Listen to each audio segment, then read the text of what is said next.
来到镇西堡，晚餐后的重头戏就是泰雅族的欢乐晚会。想要入场，那得先来场大变身。图腾精致的泰雅传统服饰，在热情的歌舞与笑声中，彻底沉浸在山林部落最纯粹的快乐里。0096以及我们来自桃园的家人们，大家晚安。泰雅族人是我们台湾原住民族分布最广的一个族群。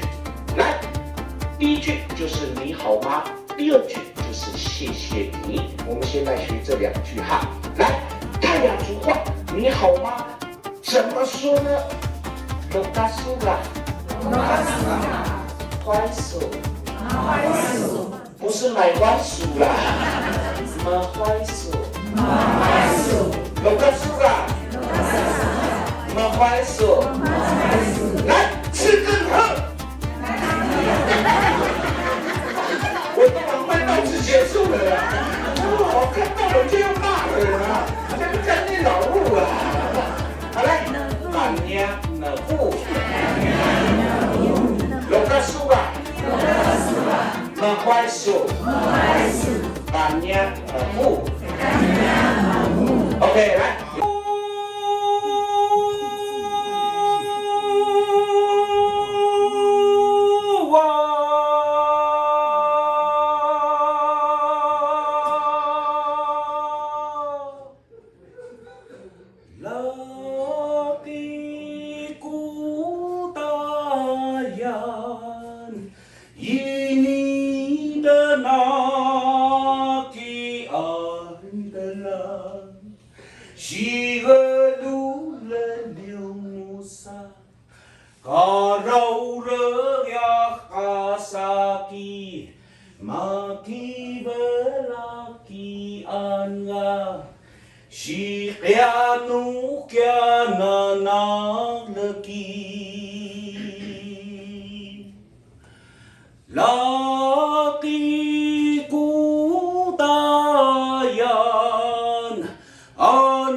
来，我们来倒出来了哈，做好先不要往前站哦哈。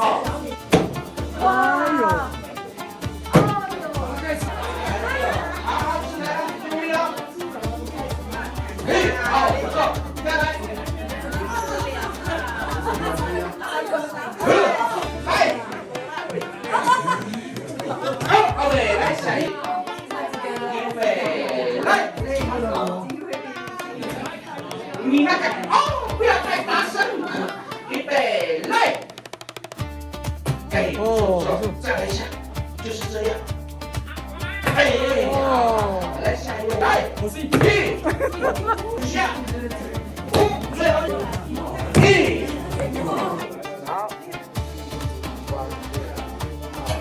好，晚会最热闹的一刻，大家疯狂抢食的小米麻薯，这可是我们刚才挥洒汗水，用尽全力才辛苦捣出来的成果。虽然手酸到不行，但这现捣的弹牙口感与满满的成就感，绝对是今晚最好吃的山林美味。入住镇西堡这间优质旅店，空间宽敞舒适，2张大大的双人床让我们彻底放松。隔天清晨推开窗，对岸的山脉美到让人无话可说，层层云烟缭绕在深邃的山谷间。而那座与我们隔着泰雅冈不息相望的山头，正是传说中的上帝部落司马库斯。这2大部落就这样隔着大汉溪上游的山谷遥遥相望，看着云雾在两岸山脉间流转，这份静谧与壮阔，正是山居岁月最奢侈的享受。看着手表显示，这里海拔1630公尺。在教堂的后面，那边你那边去看不到，他们就散居了。跟随导游黄哥的热情导览，我们即将步入一个如同童话般的奇幻秘境。这就是全台湾最美森林小学星光国小的森林教室。这片被山木环绕的实验森林，不仅是泰雅族孩子们最自然的游戏场，更是他们启发创意的殿堂。看着树林间悬挂着孩子们充满童趣的绘画，我们不只看见了美景，更看见了与自然和谐共生的教育之美。那有没有瓦度？那有没有瓦度？好，知道是龙曼，是的，不知道名字就随便掰啦。你好，叫做罗嘎苏嘎。罗阿苏，罗嘎苏嘎。罗阿苏啊，罗嘎苏啊。昨天晚上有学。代表着早安、中安、晚安，他的一句话带过全部的问候语。可以的，可以的。然后他的爷爷就是瓦杜，他们讲他的名字就是，譬如说你要加爸爸的名字，他才有礼貌。比如说他就是要加他爸爸，他爸爸的有命，他就达那有命。啊，他爸爸介绍他爷爷的话就是有命瓦杜。有命瓦杜，对。你打那有命啊，达那有命。瓦哈达，不客气，就是瓦哈达。马槐树。与热情的泰雅族朋友们闲话家常后，我们踏上餐厅观景台。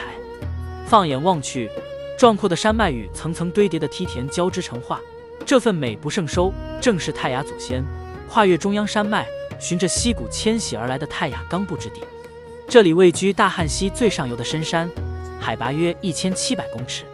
几百年来，泰雅族人在此发展出与自然和谐共生的梯田文化，在陡峭的山坡上开垦出生命的节奏。看着山棱线在云雾中若隐若现，这不仅是地理上的视觉飨宴，更是台湾深山部落最动人的历史篇章。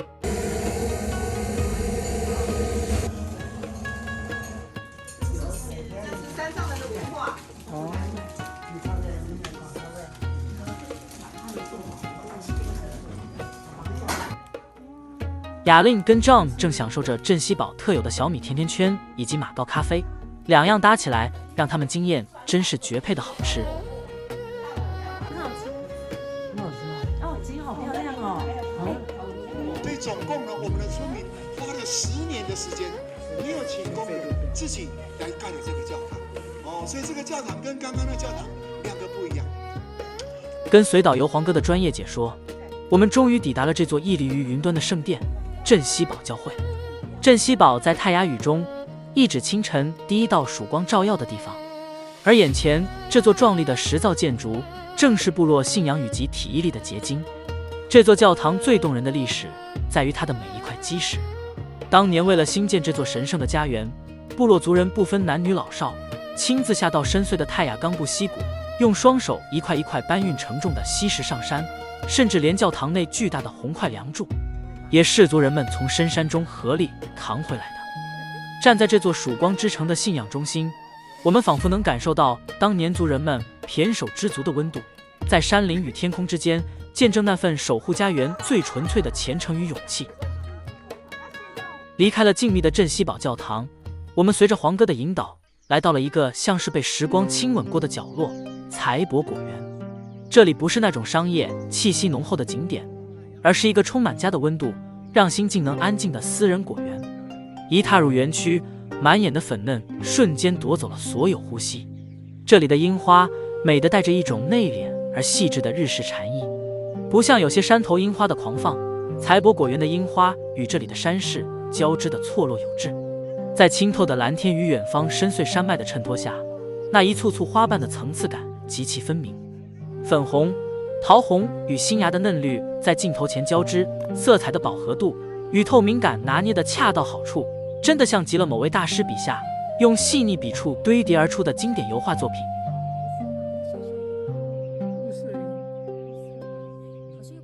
这片如诗如幻的美景背后，承载着深厚的人文历史。位于海拔约1600公尺的星光部落，这里地理环境优越，日夜温差大，且常有云雾滋润，是种植温带水果的天堂。果园的主人财帛老先生最初在这里辛勤开垦，是为了种植水蜜桃与甜柿。为了美化环境，他亲手一棵棵栽下这些樱花树。随着数十年的岁月流逝，当年的幼苗如今已成巨木，筑起了一道粉红色的高墙。站在观景高台上，看着樱花树层层堆叠，那份粉红的意境，仿佛瞬间带我们穿梭到了京都的古寺旁。这里没有喧嚣，只有大自然与农人共同谱写的生命之歌。这不仅仅是地理上的恩赐，更是泰雅族人对这片土地深沉的爱与守护。看着这片粉红色的奇迹，我们不自觉放慢了脚步。这就是雅令与 John 生活体验营最想寻找的风景，那是自然、人文与时光在海拔1600公尺的高山上共同编织出的最美的一场梦境。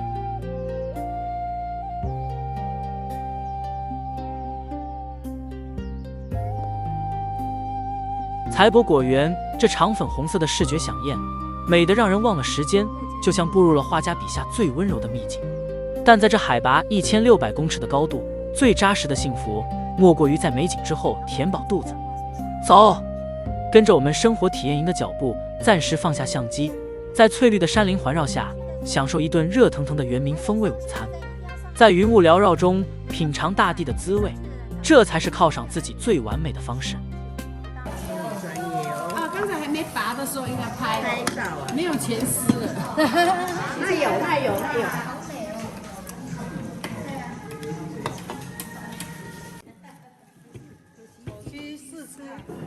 烤全鸡、白灼虾、鱼丸海鲜汤、高丽菜、奶黄包，丰盛的午餐吃得心满意足。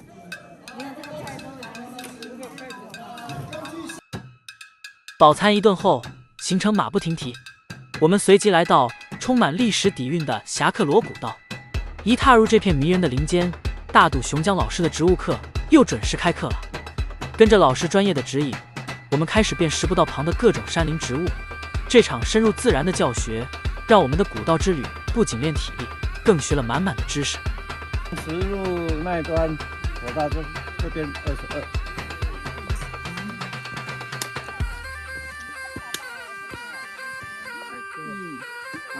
那个就是姑婆芋。如果你把山芋用水滴上去，它会结一颗水珠。那个就是可食用的。散开的就因为一般的山芋它的叶子上面有一个粉薄粉，所以我们水滴上去它会结球。那姑婆芋上面没有，所以我们水滴上去它就散开了。柱状节理，这是这个。你看这个盐多漂亮啊！就有的。黄二卷半蓝，哇，长在岩壁上。对。这是麦门然后你再摸一下，它是不是很细致、春滑滑？对，这细叶春兰。这边就有2颗可以马上做对。跟着姜老师探索的精神，一起爬上岩壁，找寻稀有的植物。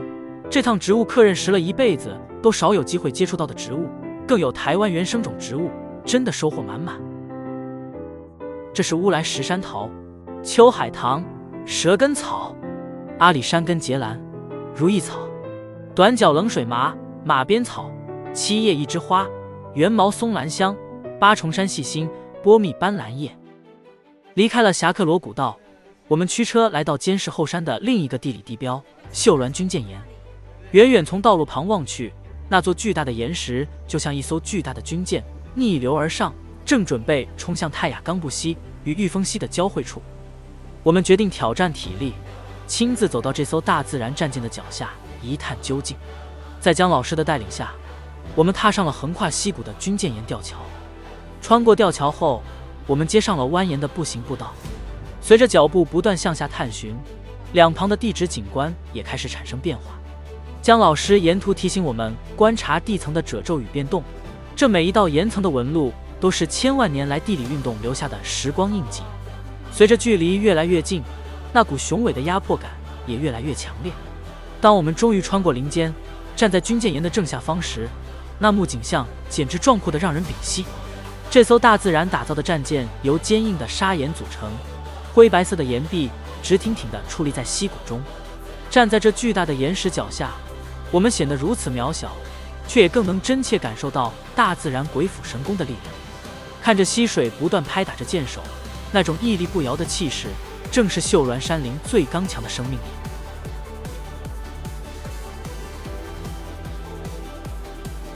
这趟2天1夜的旅程，我们从司马库斯迷人的樱花林走向神圣的千年巨木，在镇西堡深度体验了泰雅族的温暖文化。我们在财帛果园邂逅了如画般的绝美樱花，也在侠客罗古道上进行了一场植物与历史的洗礼。最后在军舰岩的壮阔中，为这趟冒险画下完美的句点。生活体验营，我们下次见。